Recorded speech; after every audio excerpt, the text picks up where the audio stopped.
Okay, grace in the Old Testament. Uh, when God created the heavens and the earth, and he put Adam in the Garden of Eden, that was grace. Adam had everything he needed provided for him. He was in a perfect. He lived in a perfect temperature. He didn't need clothing. He lived in the garden, and in the garden was all kinds of fruit trees, and he lived off of fruit. Adam and Eve lived off of fruit before the fall. That's all they ate. And to eat fruit, you just pick fruit, or it just falls on the ground. It's provided for you. God had provided everything. God had made everything, and he said, "This is good." And then he rested because he was finished. It was a finished thing that was done, and Adam lived in that finished work, was grace. That finished work was grace. So he did not have to work for his living, for his safety, he didn't have to build a shelter to keep himself safe from the cold, from the elements. He didn't have to cage up the animals or keep them away from him because they were dangerous. They were not. He was at peace with the animals. The elements were not a factor. Everything was provided for Adam, and he was in a state of grace, and he lived in an environment of grace. So that is what the seventh day Sabbath means. He is in a state of grace. So he fell from that state of grace, and all man fell from that state of grace. So God's plan is the restoration of the state of grace. That is, the state of grace meaning the relationship of God and man being one of grace, and God being the provider, and man being the receiver. So when Moses came along, he instituted the Sabbath rest. And in the Sabbath rest, you were to do no work.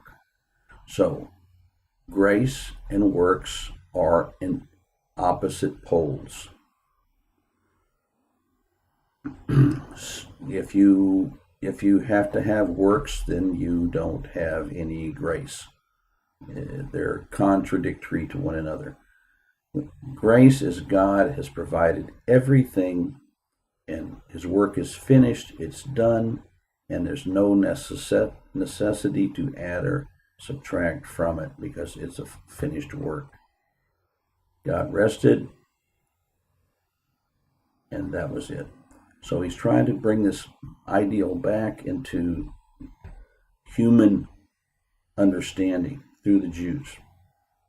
So he took them from Egypt to the promised land, and in that space of 40 years, they did not work for their food, they did not work for their water, they did not work for their clothing. All these things were provided for them. They were guided by God through the pillar of fire and a pillar of a cloud. So they had everything they needed. They had the counsel of God, they had the provision of God, they had the safety of God. God protected them. So this is another picture. He's trying to teach them about grace. So where does he leading them? He's leading them to Israel, which is the promised land, a land flowing with milk and honey. That means it had lots of provision for them to sustain their life. A land flowing with milk and honey. That sounds pretty appealing. So he said, when you get there, you will have cities that you did not build. You'll have vineyards that you did not plant. You'll have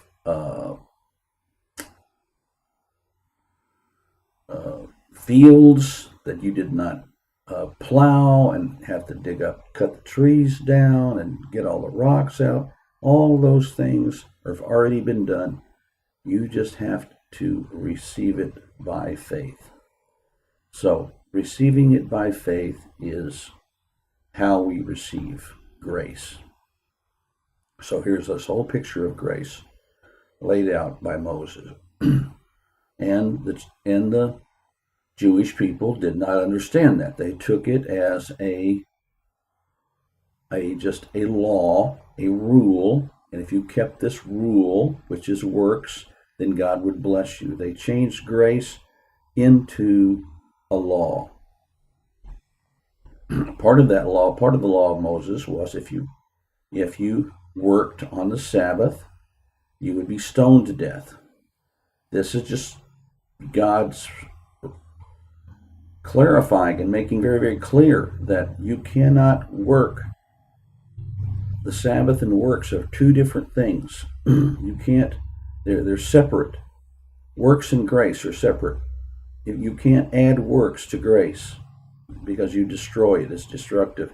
That's what the book of Galatians is about. People who tried to add works to grace eventually destroyed and nullified grace.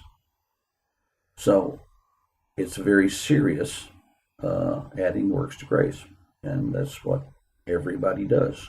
So this is what a hurdle we're trying to get over here.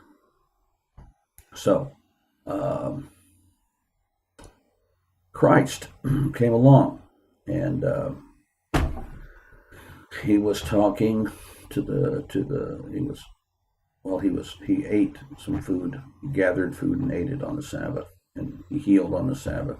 So these legalistic peoples who have turned grace into the law said to him, well, we need to stone you to death because you're breaking the Sabbath. That's illegal. You're breaking the law. So Christ said, man was not made for the Sabbath, but the Sabbath was made for man. That is grace. If you substitute the word grace for Sabbath, man was not made for grace. Grace was made for man. You say it in that way, it's a lot clearer what that statement means. Grace was made for man because man needs grace. Man can't take care of himself, sustain himself. He's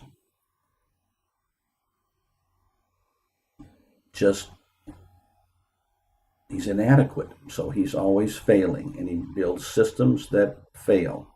Every great civilization built failed. There's not any dynasty that ever made it, and there never will be one, because they're founded on not grace. They're founded on works, and there's always going to be something flawed in the foundation. When something's flawed in the foundation, it's going to come tumbling down. So, grace was made for man. Man wasn't made for grace. That doesn't even make any sense, does it? Man was made for grace. So, this is, I think we're going to leave this one here. Oh, no, we got to go on to the Christ. Christ, when he died on the cross, he said, "It is finished." That meaning that and then he sat down on the right hand of the throne of God, which means he brought grace back into the realm of man. That is, from the whole Old Testament, there was pictures of grace, and people were shown grace, and it said they had God showed grace to people, definitely. But grace being a factor that is the life of grace being available through the new birth was not available until the cross of Christ when he said, "It is finished." "It is finished" resounds with the same statement in the Sabbath as when God said, "It is done, it is good, now I am resting." So Christ, when he had, after ascending to the heaven, he sat down on the right hand of God, which means he sat down because he's resting, because he had finished his work. He had finished the work of grace. The work of grace is finished. We just have to now learn to live and walk in it. So this is going to be the end of this part. We're going to talk about some more Old Testament grace later.